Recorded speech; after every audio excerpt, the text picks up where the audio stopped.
Herzlich willkommen, meine Damen und Herren. Herzlich willkommen, Mario, zu einer neuen Folge von unserem Podcast. Mario, wie geht's dir? Mir geht's gut soweit. Wie geht's dir? Ja, ich kann mich nicht beklagen.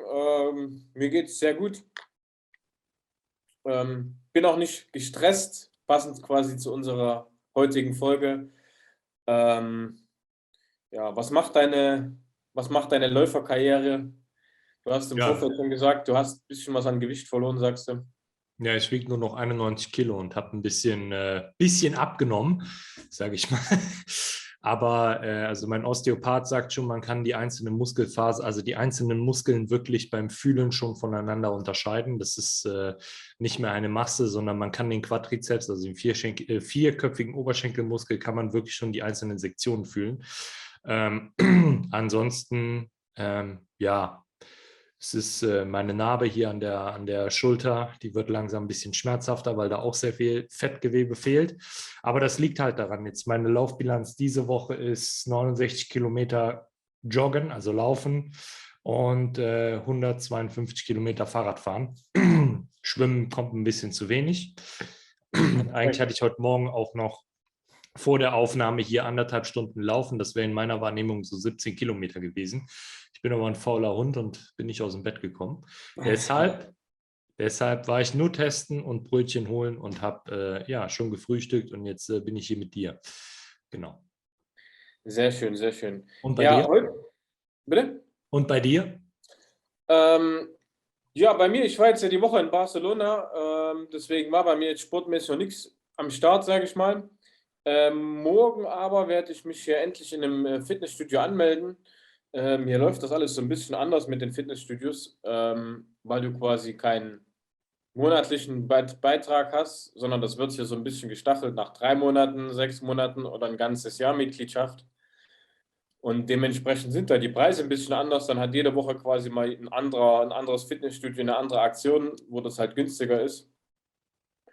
Und am Montag gehe ich mir eins angucken. Die haben zurzeit eine gute Aktion und da geht es dann los quasi. Ah ja. Ähm, ja, diese Woche, wir wollen wieder zurückkommen, so ein paar Produkte vorzustellen. Wir wollen es aber nicht zu langweilig machen, deswegen belassen wir es bei einem Produkt immer. Diese Woche ganz neues Produkt, ganz frisch quasi rausgekommen, Bisec Plus. Das Adaptogen-Komplex ist von Matthias entwickelt worden noch, wenn ich das jetzt richtig im Sinn habe. Ne? Das Ja. war noch was er quasi selbst entwickelt hat mit. Ähm, ja, ich gehe mal von aus, ich weiß nicht, ist ja jetzt wirklich ganz neu draußen. Du wirst es auch noch nicht getestet haben, Mario, gehe ich mal von Nee, aus. ich habe es noch nicht Okay. bekommen, sage ich mal. Ähm, vielleicht vorab, nimmst du irgendwelche, Anti-Stress klingt immer so ein bisschen, Ja. Also Anti-Stress ist es eigentlich nicht. also Wie ich heißt muss auch das? kurz erklären, ich will das halt auch ungern ein Anti-Stress-Supplement nennen, Ja, weil ja, aber Anti-Stress, ja, also ich nehme halt immer das Sleep Relax Professional. Das ist ja, ich habe es noch in Kapselform, aber auch jetzt schon in Gelatineform. Ich dachte an, also Gelatineform ist, der Geschmack ist halt sehr extrem, finde ich, aber es wirkt sau schnell. Es wirkt viel schneller als die alten Tabletten in Anführungszeichen. mhm. Das ist schon krass. Also, und mir hilft das wunderbar. Da nehme ich aktuell so 3 am Tag abends vorm Zähneputzen, ist wichtig. Und dann, ja, Anti-Stress, sonst nichts eigentlich. Ashwagandha nehme ich eigentlich nur selten, weil es zurzeit auch rar ist. Deshalb ist das so ein bisschen Hamstern, sage ich mal. Aber das Ja. wäre so eine Sache, die nehme ich. Und ansonsten halt Sleep and Relax Professional. Ne? Also das habe ich jetzt noch nicht benutzt, aber ich werde es mir noch besorgen. Genau. Ja, und du? Ich habe momentan Ashwagandha da. Das habe ich zum Beispiel genommen, als ich mit Corona erkrankt war, um einfach besser schlafen zu können, nochmal so ein bisschen entspannter zu werden. Oh, davon wusste ich nichts. Ja. Ja, hatte ich dir eigentlich, dachte ich, gesagt gehabt. Ach so, egal. Ja. Mitte Januar. Ähm, genau, das ist eigentlich so. Und dann habe ich noch CBD, alte Kapseln da. Ähm, Genau, habe ich halt genommen, wenn ich jetzt, als ich krank gewesen bin, aber ansonsten nehme ich da jetzt nicht wirklich was, weil ich relativ gut eigentlich immer schlafen kann, muss ich sagen. Ich habe da glücklicherweise nie Probleme mit. Mhm. Ähm, ja, und ich halte halt auch nichts davon, das ein Anti-Stress-Supplement zu nennen, sage ich mal. Weil Anti-Stress könnte vielleicht bei dem einen oder anderen so ein bisschen suggerieren, ich nehme das und habe keinen Stress mehr. Nee, Ne? nee, nee, nee, nee. Ähm, Das stimmt ja aber so nicht. Den Stress hast du trotzdem, aber es unterstützt dich dabei, Ja, vielleicht besser mit dem Stress klarzukommen, sage ich mal, genau. ne? Und in stressigen Phasen. Jetzt haben wir ganz oft gesagt, was ist Stress? Mario, was ist denn Stress? Ach so, wir gehen direkt rein. Ja, was Nee, wir haben ja hier die Überleistung sozusagen, also beziehungsweise wir haben ja ja, jetzt hier auch die Übertrag. Ähm, erstmal genau. prinzipiell halt einfach mal zu klären, so für die Leute, was ist denn Stress? Jetzt haben wir ganz oft eben Stress schon gesagt, Stress, aber was ist denn überhaupt Stress so, ne? Ähm, Es ist, ja, was ist Stress? Stress ist sozusagen es kann viele positive Sachen sein. Ne? Zum Beispiel, wenn deine Freundin nach Hause kommt nach langer Zeit und war im Urlaub, dann ist das auch Stress für dich, weil du dich halt freust. Es ist halt immer im Endeffekt ich kenne jetzt die genaue Definition nicht, weil das zu lange her ist bei mir, mit der Schule beziehungsweise den Studiensachen. Aber ich sag mal, es ist halt, wenn deine Vitalfunktion sich irgendwie verändert, also also von den Parametern verändert. Das ist dann in dem Sinne Stress. Es gibt positiven Stress, es gibt aber auch negativen Stress. Ne? Und es gibt dauerhaften Stress und chronischen Stress. Das gibt es alles. Ne? Also hier ist es ja, Ja, viele sprechen halt von gutem oder schlechten genau. Stress in dem Sinne, aber es gibt halt nur eine Art von Stress, sage ich mal, für den Mhm. Körper an sich. Ne? Wie du schon sagst, es ist dann, wie es hier auch im Text steht quasi, es gibt dann halt eben nur unterschiedliche Arten sozusagen oder beziehungsweise die Dauer, ne? Also halt akut, ob es jetzt kurzzeitig und intensiv ist oder halt chronisch, was langwierig, dann moderat bis intensiv ist sozusagen. Ne? Genau. Genau. Es kommt halt auch darauf an, es gibt halt psychischen Stress in dem Sinne. Jetzt, ich habe viel zu tun auf der Arbeit, muss an viel denken, ich mache dies.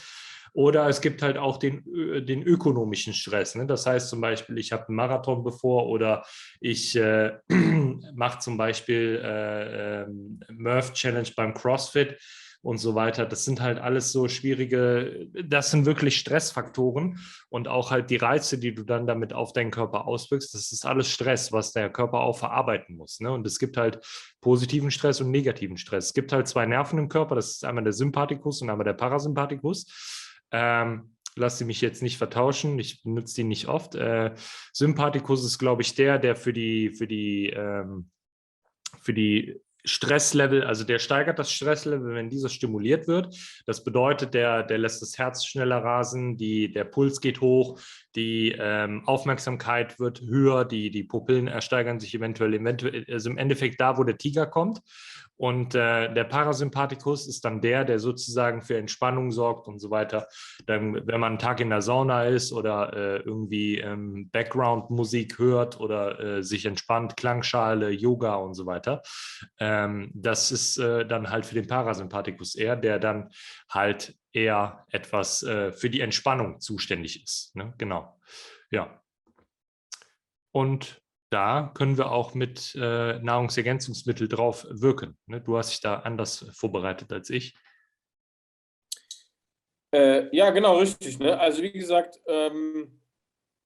wie ich schon sagte, ich nenne es vielleicht mal ein Stress-Supplement. Ein Ja, Anti-Stress-Supplement, ja, keine Ahnung, wie ich schon sagte, es soll halt nicht suggerieren, dass du keinen Stress mehr hast, sondern es hilft dir halt, ein unterstützendes Stress-Supplement vielleicht. Ne? Ähm, genau. Wir haben halt hier erstmal das also Adaptogen-Komplex erstmal als solches. Preis hier haben wir 29,90. 120 Kapseln sind da drin in so einer Dose. Empfohlen werden hier 4 Kapseln pro Tag, was 30 Portionen sind, was du quasi aus so einer Dose herausbekommst. Jetzt weiß ich nicht, wenn du gern willst, können wir mal die konkreten Inhaltsstoffe vorlesen? Ja, Genau. Da haben wir hier das Maca-Extrakt, Reishi-Extrakt, Panax-Ginseng-Extrakt, Cordyceps sinensis-Extrakt, Cordyceps militaris-Extrakt, Schisandra-Extrakt, Grüntee-Extrakt und eben Ashwagandha-Extrakt in Klammern Shoden, oder Shoden, ist ja quasi eine spezielle, wie sagt man, äh, Formulierung quasi ähnlich wie das zum Beispiel bei Creapure ist oder sowas. genau. Also das sind halt Markennamen, ne? Wie Aspirin beispielsweise oder Tempo oder sowas. Und Shoden Genau. ist halt einfach ein Markenname für ein Ashwagandha-Extrakt, welches besonders hochwertig ist. Genau. Zum Beispiel das Shoden-Ashwagandha-Extrakt wirkt bereits schon nach wenigen Einnahmen und das KSM-66-Extrakt erst nach mehreren Tagen bis Wochen. Also man muss das hier tatsächlich, ähm, wenn man das möchte oder nimmt, wirklich dauerhaft erstmal einnehmen und das nicht nur über eine Woche oder zwei, sondern das wirklich vielleicht mal einen Monat nehmen, durchgängig, um dann wirklich einen Unterschied zu spüren, sage ich mal, dass wirklich alle Wirkstoffe auch wirklich wirken dann, ne? Und dass man wirklich einen Unterschied dann spürt. Jetzt werden sich natürlich einige fragen, okay Jungs, ähm, Ashwagandha KSM 66 Extrakt gibt es ja auch einzeln. Warum soll ich jetzt das nehmen im Vergleich zu dem einzelnen Produkt? Aber warum soll ich jetzt das Adaptogenkomplex nehmen im Vergleich zu dem einzelnen Ashwagandha? Genau die Frage haben wir uns auch gestellt. Wir haben jetzt gerade noch mal intern nachgefragt. Ich habe jetzt zwar noch keine Antwort, aber wir gehen einfach davon aus, weil das ist auch das, was was wir hier einfach auch rauslesen und was wir uns einfach logischerweise denken, ist einfach, dass der Komplex an solches, die Formulierung ist einfach so einzigartig, sage ich mal, dass alle Wirkstoffe zusammen, die hier drin sind, optimal und bestmöglich darauf abgestimmt sind. Ganz einfach, um gegen Stress vorzugehen. Genau. Ne? Genau. Ashwagandha-Extrakt, KSM-66-Extrakt, das ist ein Produkt zusammen. Kann man natürlich auch einzeln nehmen, wenn man das möchte. Hier hat man aber ein richtiges Komplex-Produkt, sage ich mal, ne? Was halt wirklich mehrere Inhaltsstoffe drin hat, die so abgestimmt sind, um wirklich optimal das Ganze rauszuholen. Ja.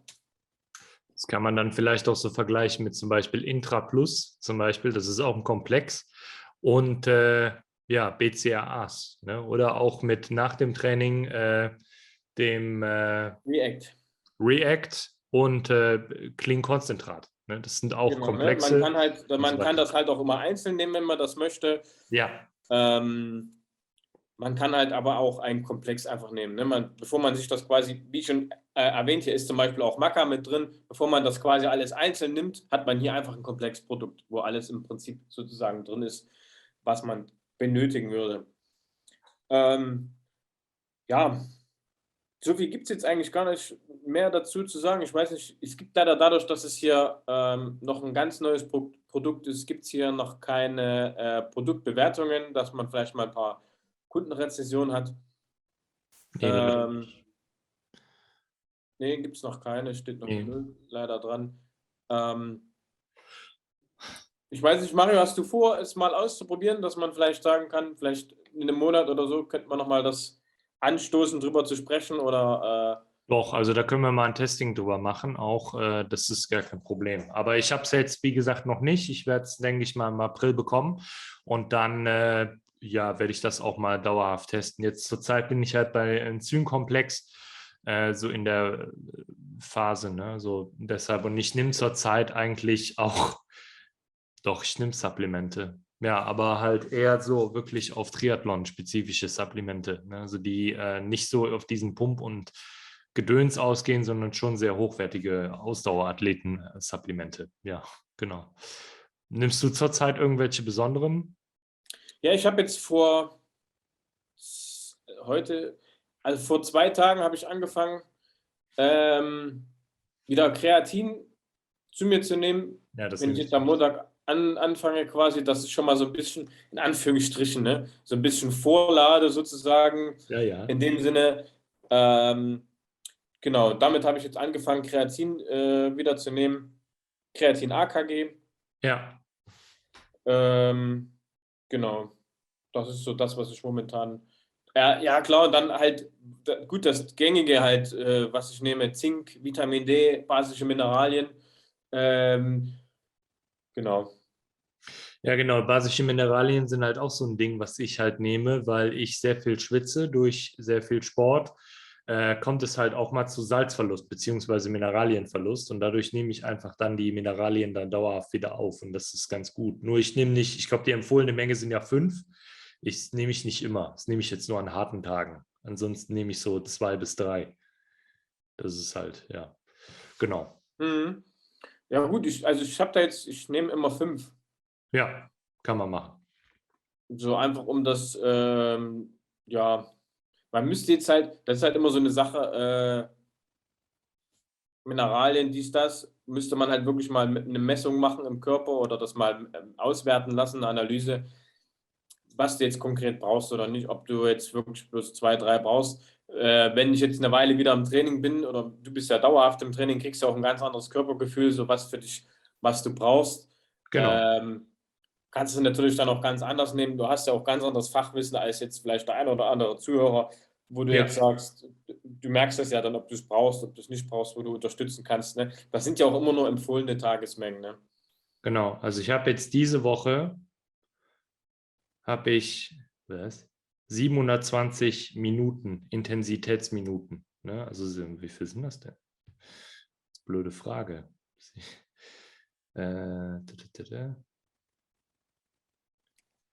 27 durch 12 Stunden. Ja, geht eigentlich. Ja. Ja, gut, für manche ist das natürlich ultra krass, aber für einen Triathleten sind 12 Stunden so Mittelsequenz. Ja, also 12 Stunden habe ich diese Woche jetzt trainiert. Und ja, das ist natürlich, ich trinke halt von der Buddel hier, also von denen hier 4 Flaschen am Tag, das sind 0,7er. Ne, und dann halt noch meine Shakes in dem Sinne. Ich haue halt viel zusammen. Also jetzt hier dieses Hydrolysat, also ich nehme halt Hydrolysat zurzeit und da haue ich mir immer einen Löffel Kollagen rein und Kreatin HCl. Ne? Nehme ich aber auch gleichzeitig noch oft Kreatin AKG. Also wenn ich trainiere, nehme ich HCl, weil ich halt noch eine Dose hier habe. Und dann kippe ich das da rein. Das schmeckt aber so, weißt du, nur wenn ich dran denke, zieht sich hier so ein Das bisschen HCl? alles. Ja, es ist so ein bisschen sauer, ne, sage ich mal. Es ist aber einfach, liegt am Produkt. Und das ist halt, genau, deshalb mixe ich das alles zusammen und trinke das in meiner Flasche. Genau, ja, und ansonsten halt hier Vitamin D ist immer und halt hier ein Isolat, ne, gelegentlich. Genau. Ja, Ähm, Was wollte ich eben gesagt haben? Whey? Wie oft nimmst du den Shake oder was? ach so, ich nehme mal während des Trainings nehme ich meistens, weil das ja lange Ausdauersachen sind, die ich mache, ist während des Trainings eigentlich nicht verkehrt, schon Kohlenhydrate und Proteine zu sich zu nehmen. Dann nehme ich entweder ein EAA oder ein Hydrolysat. Und morgens beziehungsweise abends oder ich track ja immer meine Ernährung mit Yazio. Ne? Das ist so eine App auf dem iPhone. Mhm. Und wenn ich dann abends sehe, okay, deine Proteinbilanz ist komplett für die Tonne. Ich bin jetzt so bei 1,5 Gramm pro Kilogramm Körpergewicht. Das sind bei 91 Kilogramm, sind das ungefähr ja, 120 Gramm. Da ist es halt so, dass ich dann, sage ich mal, dann nochmal einen Shake hinten durchknalle, ne, abends. So und abends einfach auch nicht mehr zu schwer esse, weil ich halt dann auch schlafen möchte. Und wenn ich dann abends noch dick esse, dann ist das halt, dann liegt die Aufmerksamkeit meines Körpers im Magen und nicht beim Schlafen. Deshalb esse ich meistens abends nur noch so Reiswaffeln mit Hummus und halt so ein Shake. Ja, Mhm. genau. Ich weiß, der Ja, ist nicht vegan, aber oder vegetarisch, aber doch, der ist vegetarisch, aber ich kann das nicht trinken. ich Also freue es ist mich halt schon, Geschmackssache. ich freue mich schon jetzt nach dem Training dann endlich wieder React zu knallen. Ja, genau. Da freue ich mich schon sehr drauf. Ja, du bist ja auch ein Kandidat, du kannst theoretisch auch Bullgainer nehmen. Wenn ich Bullgainer nehme, Ja, das Ding, Bulgarier habe ich auch schon dran gedacht, hat aber leider nicht in mein Gepäck jetzt mit reingepasst, weil ich Ja, einfach das zu stimmt. viel Sachen jetzt mit dabei hatte. Deswegen, ja, werde ich jetzt aber vielleicht im April dann mitnehmen, ja. Ja, genau. Genau. Gut. Ansonsten, irgendwas wollte ich gerade noch fragen. Ich habe das jetzt aber gerade, ist mir das aus dem Sinn gekommen. Das war noch was zum Thema Ernährung gerade. Also, Äh, nee, mir ist es entfallen. Ich komme jetzt auch gerade nicht drauf.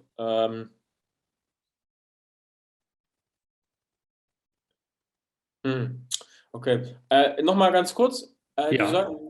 Thema Kreatin, du sagst beim Training HCL und wo du kein Training hast an den Tagen AKG, oder liegt es jetzt einfach daran, dass du es ein bisschen aufsplittest, weil einfach Kreatinmangel sozusagen da ist Nee, ich habe halt noch eine Dose HCl hier und bevor die Hydros kopiert, benutze ich die. Und das ist ja verkapselt, das AKG. Das schmeckt ja wie Zent. Also ihr könnt das gerne mal ausprobieren. Macht mal eine Kapsel auf und macht das mal auf einen Kaffeeuntersetzer und dann leckt das mal ab. Das schmeckt wie Center Shock. Ne? Und das ist Echt? einfach, das ist ja sauer, einfach wie Mhm. Sau. Und genau, und deshalb habe ich das verkapselt lieber, weil dieses Saure, das ist nicht so mein Ding. Es ist Geschmackssache. Mhm. Aber es ist ja, Ja. spricht ja auch für das Produkt, dass es so sauer ist, weil es dann halt auch vernünftiges Produkt ist. Und das HCl ist halt, das ist, glaube ich, Blackberry oder Johannisbeere oder so. Und das Mhm. ist halt, wenn ich das so, dann zieht sich bei Echt? mir alles Okay. Ja, zusammen. nimmst du das, muss ich jetzt fragen, weil du sagst, das zieht sich zusammen.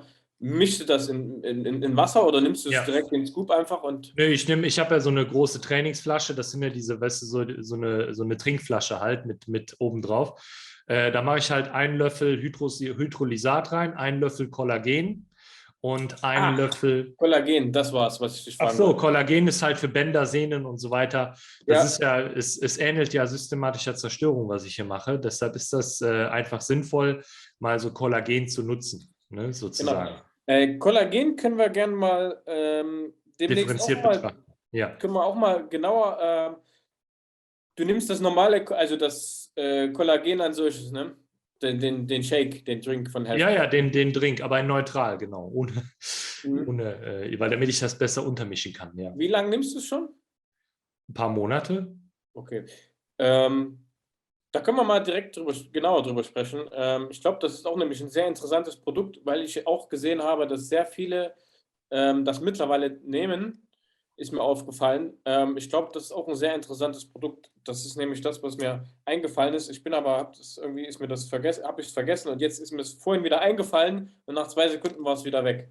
Ja, Das notiere ich mir mal. Ähm, Das können wir gern vielleicht nächste Woche mal direkt über Kollagen unterhalten. gerne. Ich finde, das ist ein super Thema, weil ich das sehr interessant finde auch. Genau, lass uns da nächste Woche mal drüber sprechen. Ähm, diese Woche hast du noch was anzufügen? Nein, ich bin glücklich, dass der Frühling kommt und ja, es wird noch ein bisschen kalt, ansonsten ein bisschen kälter, aber dann wird es auch steil wieder nach oben gehen und ich hoffe, wir haben im April, Mai 15 Grad vielleicht mal tagsüber. Ja, hoffen wir mal. Ja, und wie viel hast du gerade? 30 oder? Nee, leider nicht. Tatsächlich bin ich diese Woche so ein bisschen, wie soll ich sagen, hops genommen. Ja. Heute, okay, heute sind 12 Grad und jetzt dann die Woche sind es zwischen 10 und 17 Grad, ist aber bis Sonntag Regen so ein bisschen angekündigt. Mhm. Deswegen, aber ja, aber es, ja. Ja, die Pflanzen brauchen auch mal was zu trinken. Ne? Ja, das ist richtig, das ist richtig. Schauen wir mal, ich bin auf jeden Fall jetzt gespannt, am Montag endlich wieder ins Gym zu gehen. Ja, Da können wir vielleicht nach der Aufnahme auch nochmal drüber sprechen. Mario ist ja mein Coach sozusagen. Vielleicht nochmal einen Trainingsplan aktualisieren, so ein bisschen.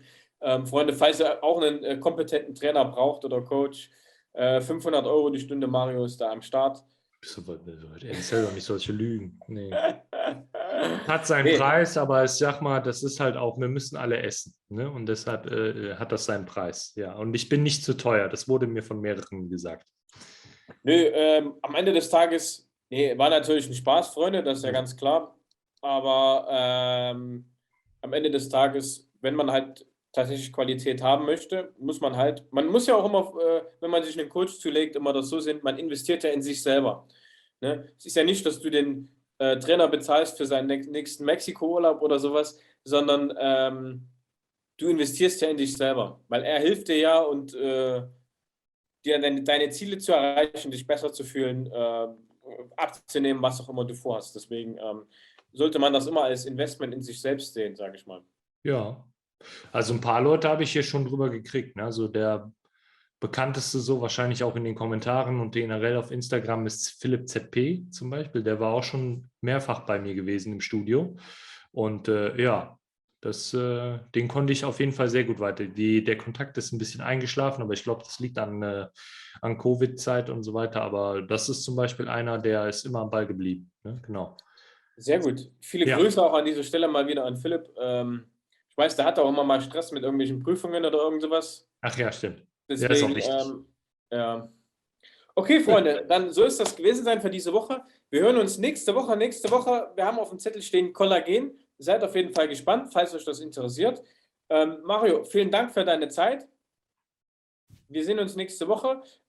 Falls ihr auch so einen mega coolen Anzug haben wollt wie Mario, checkt den Sec Plus Store aus. Mit Dave 10 gibt es nochmal 10% obendrauf. Auch auf Genau. die Produkte, die wir jetzt, oder das Produkt, was wir gerade vorgestellt haben, Adaptogen-Komplex.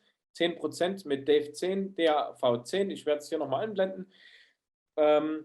Macht da nochmal einen Schnapper, holt das, was es zu holen gibt, weil momentan ist es ein bisschen alles mau, was das Ganze angeht. Ja, ansonsten wünsche ich euch eine erfolgreiche Woche.